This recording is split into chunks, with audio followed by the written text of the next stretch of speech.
Kabar gembira PKH BPN tahap 2 cair mulus Rp1.500.000 ini infonya. Halo Sobat Info Bansos terkini, apa kabar semuanya? Semoga selalu sehat dan dimudahkan segala urusannya.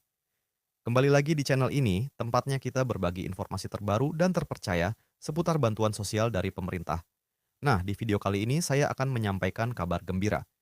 Karena tepat pada hari ini, ada banyak sekali bantuan sosial yang cair untuk masyarakat penerima manfaat. Jadi, silakan disimak baik-baik, jangan sampai ketinggalan informasinya. Pertama, program Keluarga Harapan, PKH.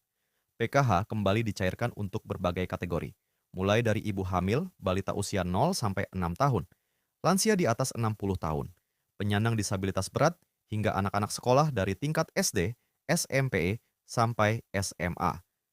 Nominal bantuannya tentu berbeda-beda sesuai dengan komponen masing-masing keluarga. Pastikan dicek melalui buku tabungan atau ATM di Bank Himbara, yaitu BRI, BNI, Mandiri, maupun BTN.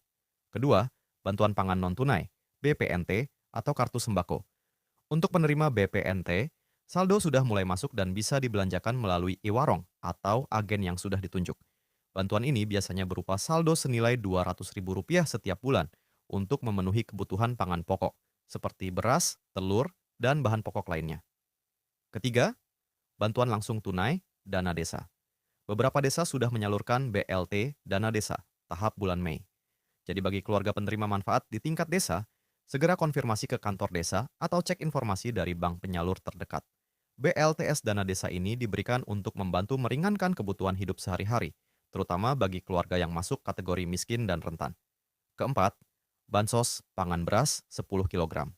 Selain bantuan tunai, ada juga bansos beras 10 kg dan minyak 2 liter yang disalurkan melalui Bulog. Beberapa wilayah sudah menerima distribusi langsung, baik diambil melalui kantor desa, kantor kelurahan, atau diantar ke rumah masing-masing penerima. Nah, sobat semua, itu tadi beberapa bantuan sosial yang cair di hari ini. Jangan lupa untuk selalu mengecek status bantuan melalui aplikasi Cek Bansos Kemensos, atau langsung menanyakan ke pihak desa dan kelurahan agar tidak ketinggalan informasi. Semoga bantuan teman-teman semua yang belum cair segera cair.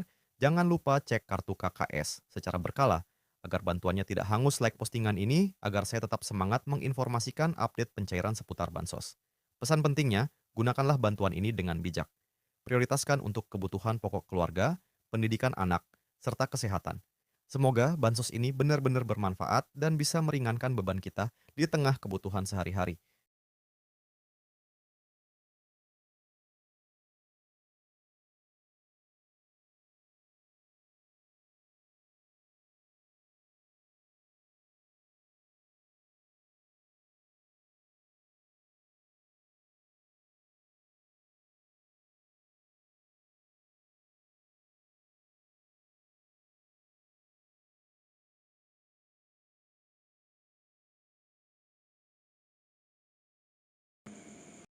Menuju bansos yang berlanjut di 2026, pemerintah memastikan bahwa bantuan yang bersifat fundamental dan struktural akan tetap berjalan.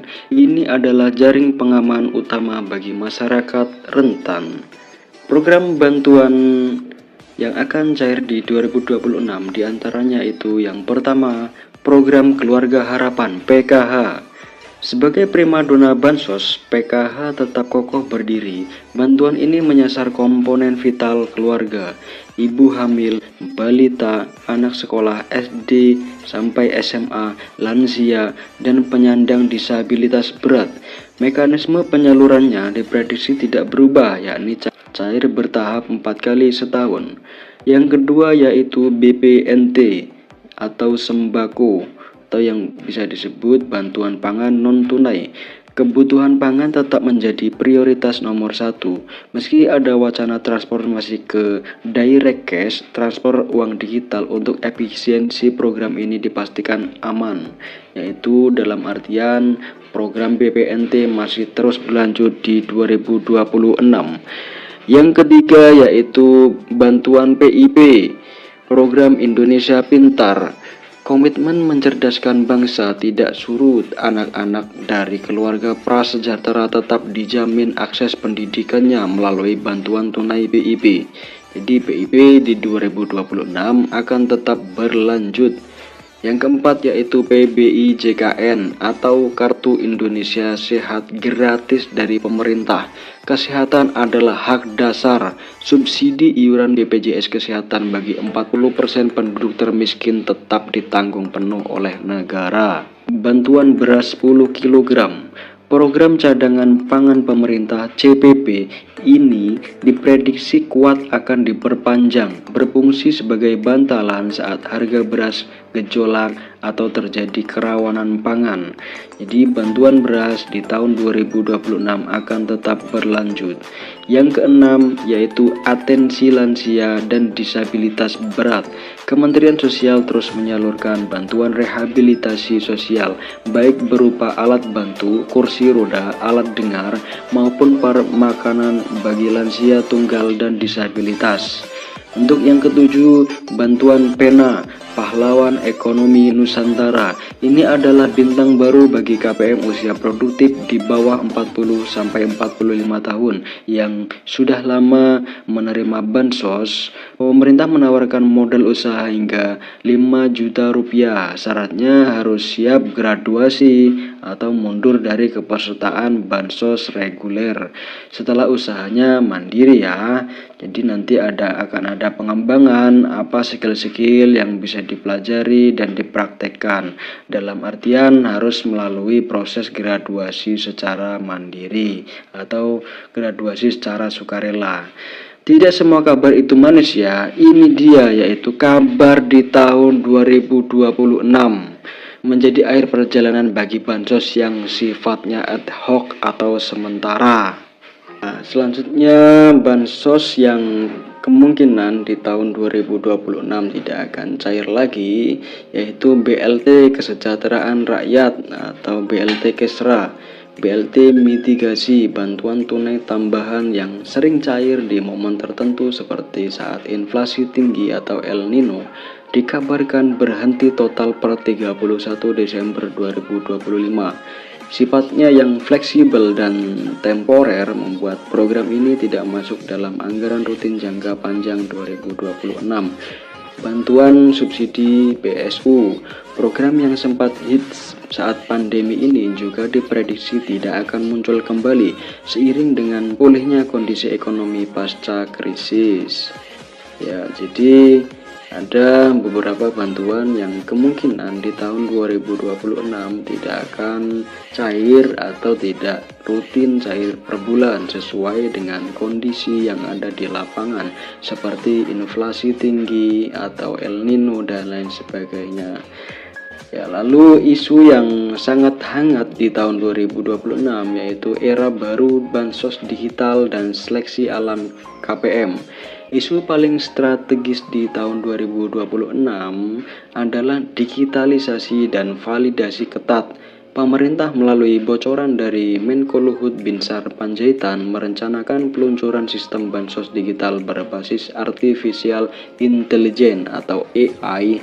Tujuannya yaitu memberantas hantu bansos alias penerima fiktif, penerima ganda atau salah sasaran. Jadi concern pemerintah sangat concern di situ ya. Seperti penerimanya yang nggak ada atau bansosnya tetap cair, meninggal tetap bansosnya cair, atau penerima ganda atau salah sasaran. Itu pasti menjadi concern agar efisiensi menggunakan artificial intelligence. Apa konsekuensinya bagi KPM jadi KPM yang terdeteksi sudah mampu secara ekonomi, memiliki aset, gaji UMR atau di atas UMR dan lain sebagainya yang intinya mampu akan langsung dinonaktifkan dari DTKS, data terpadu kesejahteraan sosial. Fokus pemerintah bergeser dari sekedar menyalurkan bantuan menjadi mencetak keluarga yang mandiri secara ekonomi. Saran bagi KPM, jadi simak secara sesama dan teliti. Saran bagi KPM, jangan terlena, pastikan data kependudukan Anda, KK, KTP Anda valid ya dan terbaru. Jadi ketika ada perubahan apapun itu disampaikan ke Dispenduk, datanya itu harus yang valid dan terbaru. Bagi yang masih muda dan produktif, manfaatkan program Pena untuk memulai usaha. Jadi bantuan itu bukan gaji ya, sahabat sobat bansos semuanya. Jadi jangan terlalu mengandalkan bantuan sosial dari pemerintah. Gunakanlah bantuan sosial itu untuk produktivitas Anda, membantu ekonomi Anda, membantu usaha Anda agar Anda berkembang dan usaha Anda juga berkembang, dan nantinya ekonomi Anda juga berkembang dan stabil. Karena di masa depan bansos tunai murni akan semakin diperketat seleksinya. Jadi tidak semua orang serta-merta gampang untuk menerima bansos ini. Ya, mungkin itu saja pembahasan dari saya. Jika pembahasan saya kurang jelas atau sobat semua ada pertanyaan yang seputar bansos, saya selalu terbuka. Ya, mungkin itu saja dari saya. Kurang lebihnya mohon maaf apabila ada kata-kata yang kurang berkenan. Dari saya, wassalamualaikum warahmatullahi wabarakatuh. Salam sejahtera, salam tepat sasaran.